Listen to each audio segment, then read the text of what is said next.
E quem também veio nos visitar este ano foi ele, o cantor Paulo Ricardo. Ai, eu adoro. Que coisa boa. Foi uma honra receber esse grande artista aqui no estúdio. Ele fez muito sucesso nos anos 80 e deu um show de simpatia com a gente, né? Vamos relembrar? Vamos ver, Paulo Ricardo. RPM, Você tá aqui? Ele chegou! Tá aqui! Paulo Ricardo, prazer receber você aqui na nossa Hora da Venenosa, aqui na RIC TV Record. Que bom tê-lo por aqui. Você de volta a Curitiba, né? Eu já tive a oportunidade de ver você num show aqui em Curitiba, né? Eu também. Muito todos legal nós. poder estar aqui agora perto de você e ouvir um pouco de você também. Como é que tá a vida aí, né? Obrigado. Tudo certo? Eu fiquei emocionado porque esse show, exatamente essas imagens aí que foram captadas dia 7 de março de 2020, foi o último show antes do lockdown da pandemia. Tudo, né? Então nós tínhamos acabado de estrear essa turnê de 35 anos de Rádio Pirata ao vivo, esse espetáculo icônico que foi dirigido pelo Ney Matogrosso e acabou sendo a turnê de divulgação do primeiro álbum Revoluções por Minuto, e através de London London, que foi pirateada por todas as rádios e acabou em primeiro lugar, sem que ela tivesse sido lançada, ela acabou gerando um outro álbum que foi o Rádio Pirata ao vivo. Então nós ficamos ali um período de 15 meses, 250 shows, nesse turbilhão que foi essa explosão do rock brasileiro nos anos 80 e por uma série de inovações, né, não só pelo talento do Ney, o maior showman do Brasil, mas como diretor, ele é um cara incrível, muito perfeccionista e dirigiu só 3 artistas, a nós, Simone e Cazuza. Aquele show do Cazuza, O Tempo Não Para. Então ele tinha nas mãos uma banda, né, garotos que vieram ali das danceterias, né, da noite, e lapidou aquilo tudo e tivemos uma grande produção por trás que nos permitiu trazer novidades como o Raio Laser, o primeiro artista a usar o laser numa grande turnê. Então isso foi tomando uma proporção que nunca ninguém imaginou. Então eu acho que não só pelas músicas e tal, mas também pelo espetáculo em si, que traz canções que não foram sucesso, canções que a gente chama de lado B, canções na época as pessoas chamavam de dark, né? Influências do gótico, do rock inglês que estava rolando, o pós-punk daquela época. E que realmente, para quem foi, é uma viagem no tempo muito séria. Eu fico imaginando, o Paulo Ricardo, né, tem fãs aí de todas as idades, né? Pobrinhas. Desde a nossa geração, aqui os cinquentões, né? Até a meninada, o pessoal mais velho, todo mundo ama. Papai gostava muito. E muitos fãs pediram repertório lá de 1985 e vocês atenderam, né? Eu não fiz nenhum update, não. Eu procurei ser o mais reverente, o mais fiel possível àquele espetáculo, respeitando todas as marcações do Ney, inclusive os efeitos de laser são os mesmos que ele desenhou, a ordem das músicas é a mesma, muito pouca coisa mudou de lá para cá e é curioso ver que nas voltas que as coisas dão, algumas letras continuam assustadoramente atuais. Verdade. Coisas que falavam, né, de política. Somos naquela época vale pra hoje, geração, né? que cresceu nessa transição da ditadura para a democracia. A gente chega na nossa vida profissional lançando nossos primeiros trabalhos nesse momento, né? O rock nacional sempre vai estar ligado ao movimento Direta Já e tal. E aí a gente está agora, para quem ouve essas canções pela primeira vez, vai sentir que elas estão absurdamente atuais. E isso é muito legal, né? Não ter nenhum tipo de nostalgia, mas sim essa coisa maravilhosa da arte de se tornar um clássico e permanecer atual.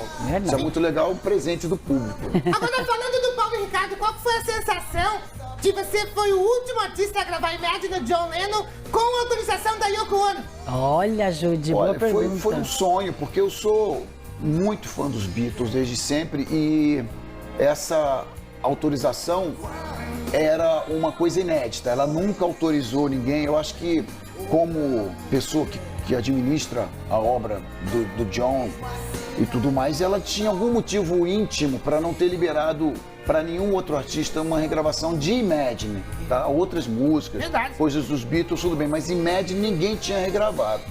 Quando a autorização foi pedida, ela não disse um não logo de cara. Ela pediu para ouvir. E isso foi muito legal, porque eu não tinha certeza da autorização. Então, mas eu tinha que mostrar para ela, para ver se, enfim, a gente não sabia se ela estava dizendo isso para não dar um não, ou se realmente ela ia julgar a partir do que ela ouvisse, né? Ela se E aí a emocionou, né? autorização veio, e não só isso, ela me deu uma entrevista. Olha. Eu fiquei conversando com ela quase 2 horas, uma pessoa muito doce, incrível mesmo, você entende porque o John Lennon se apaixonou tanto por ela. E ela me perguntou de Bossa Nova, João Gilberto, de Mutantes, conhecia bem a música brasileira. E, claro, num determinado momento eu perguntei, por que você deu essa única autorização, né? E ela disse que gostou do fato de eu não ter ido em cima da versão original do John Lennon, de não ter querido parecer com ele ou com ela, e que foi exatamente o que eu pensei. Infelizmente, né, o assassinato do John Lennon em dezembro de 1980 marcou muito. E da mesma forma que Canção da América, do Milton Nascimento, de certa forma ficou associada à morte do Ayrton Senna, Imagine ficou muito associado. E uma versão muito solene, né, de piano e voz. Então eu queria tirar um pouco, sabe, esse peso, queria exorcizar um pouco esse momento, dissociar a música desse episódio triste. A gente tem uma brincadeira entre músicos que a gente diz que todo artista tem o seu satisfaction. O satisfaction é o grande sucesso. Eu diria que o meu satisfaction poderia ser Olhar 43. Essa é boa. Porque ela se tornou, enfim, uma expressão corrente e tal, uma música... Você já olhou bem pro olho da Judite? Ai, meu não, Deus. eu fiquei hipnotizado, eu vou eu vou sair Você daqui. já olhou bem pro olho? Pra Esse é não um olhar, atrapalhar, esse é um olhar, eu queria, Paulo Ricardo, que você lançasse um Olhar 43 pra essa cobra. Olha, o Olhar 43 é um olhar tímido, é um olhar de quem... Meio já de lado? Já meio desistindo de algo, né? Desistindo de uma coisa que poderia acontecer, poderia ser lindo.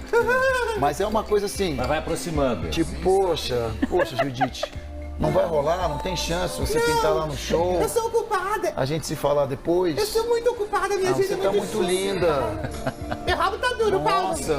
Paulo, meu rabo tá duro. Paulo, para. Gente, vamos abrir a imagem aqui do estúdio pra mostrar que o Paulo Ricardo tá bem pertinho da Judite. O A Jassa- gente não quer nem atrapalhar, vamos dar uma geral Jassa aqui. vai Olha, ó. passar a mão no seu rabo. Né? Calma.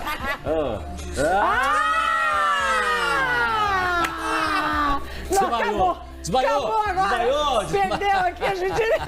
Eu adoro os animais. Nossa, depois dessa. Depois dessa, eu quero Judite, perguntar pra você o olha, seguinte. Você lembra como é que foi a última foto que você tirou com o Raul Seixas? Olha, eu- Aqui em Curitiba. Com o Raul, né? foi aqui, é? Com o Raul Seixas. É porque eu entrevistei o Raul. Não, mas eu tô falando do Mas tem um nosso Raul. cover, tem um cover. Nós temos um aqui. É verdade. Olha, Não, ó. porque eu entrevistei. Eu fui jornalista. Dos 18 aos 22 anos eu trabalhei. Olha o Raul Seixas. Esse é o nosso. Raul Seixas. Esse é o nosso. Que barato. Pensei que a foto era gente, não. Esse é o nosso Raul Seixas de verdade. O nome dele é esse mesmo, né? E ele tem um trabalho de cover do Raul, não? Não, ele esteve no seu show. né? Olha É que o fã dele era muito fã do Raul, os 3 filhos do mesmo nome. Isso aqui é uma coisa muito emocionante de você reencontrar os vinis. É. Porque o vinil teve, né, o seu declínio, o CD chegou e o CD desapareceu, mas o vinil continua voltando, presente. Tá voltando. O CD parece que vai ficar esquecido, foi substituído pelo Muda muito CD. rápido. 2021 eu pedi de presente de aniversário pra minha mulher uma vitrola pra poder voltar. É verdade, eu tenho uma vitrola. É isso aí. ó. E eu, em todo show, eu autografo pelo menos 1 ou 2 vinis desse do Rádio Pirata. Agora, Paulo, voltando um pouquinho lá. Raul, um abraço. O Raul, Lá em nosso cima, grande Raul. Agora, voltando um pouquinho aí pro seu passado, você participou aí de milhares de programas de televisão, entre eles o Chacrinha, que você considera o seu padrinho. Como é que foi conhecer o Chacrinha? Como é que foi viver aquela loucura toda na época do Chacrinha? É curioso porque nós fizemos dezenas de programas, inclusive o último. Ele já bem debilitado, o João Kleber já estava ajudando ali. E ele, mesmo já um pouco doente, pegou um avião e saiu do Rio e foi nos prestigiar na estreia desse show.